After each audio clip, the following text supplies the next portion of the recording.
I started boiling the sap outside on the fire. That's kind of traditionally what you should do because it takes so long to boil the sap down and it creates a lot of steam and condensation with the water vapors. It's not sticky or anything to do it in your house. It's just a lot of condensation. It was really, really windy. It was drizzling out.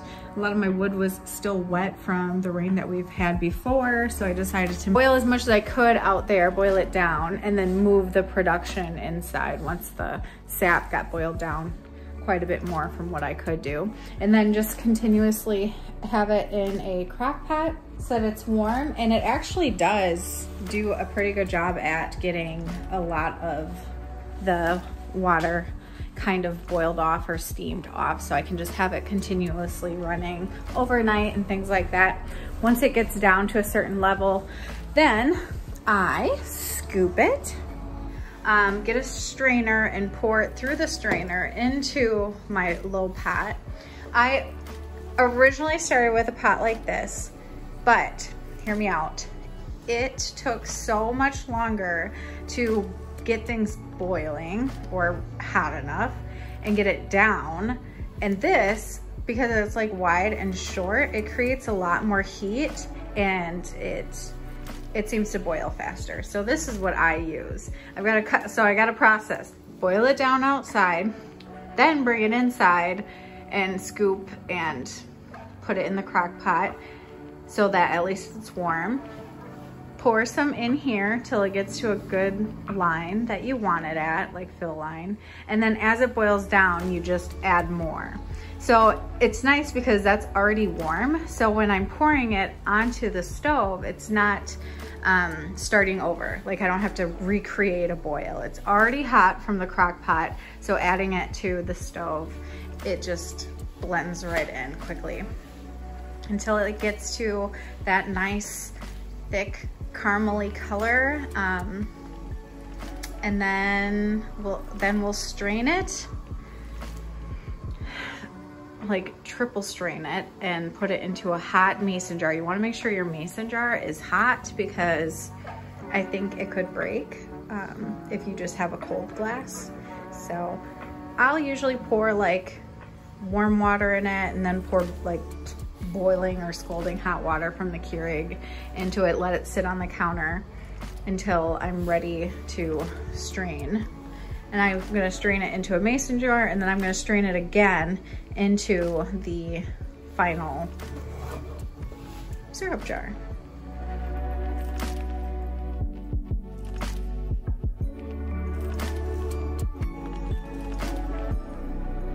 So I just eyeball it. I've tried the bromometer or whatever and stuff before, but once your sap is like this color-ish, this consistency, and when like stirring doesn't bring the bubbles down, the bubbles really start to kind of go crazy, this is when it's gonna foam over and start your stove on fire. So turn that heat off, just turn it off. Don't even bother turning it down because once those bubbles like take over, it's pretty wild. And then you've got this really pretty caramel root beer kind of color, syrup color. Yeah, there's the magic. All in all, I collected about 40 gallons of maple sap from one humongous tree at my in-laws' property. I boiled 30 gallons of that here in my home in my kitchen and boiled the remaining 10 over at my parents' house.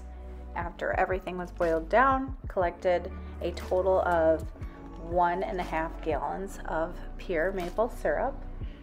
It was roughly about a gallon per hour to boil down, so if with 40 gallons, it was probably about 40 hours spent boiling it down with the system that we have. I wanted to touch base about why I end up straining and using the cheesecloth and that stuff is because there's kind of the sugar sand that develops with the boiling, so you just want to be sure you strain that out of your sap so that you have that really pretty clear maple syrup.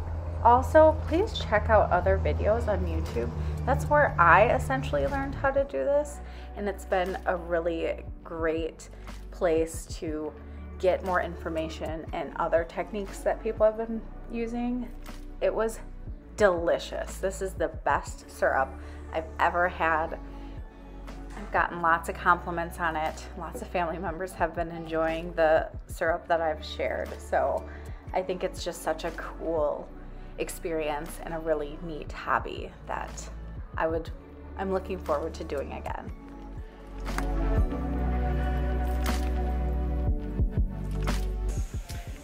I just finally filled up and bottled the first wave of 2020 syrup, and I am just so excited. I'm so proud.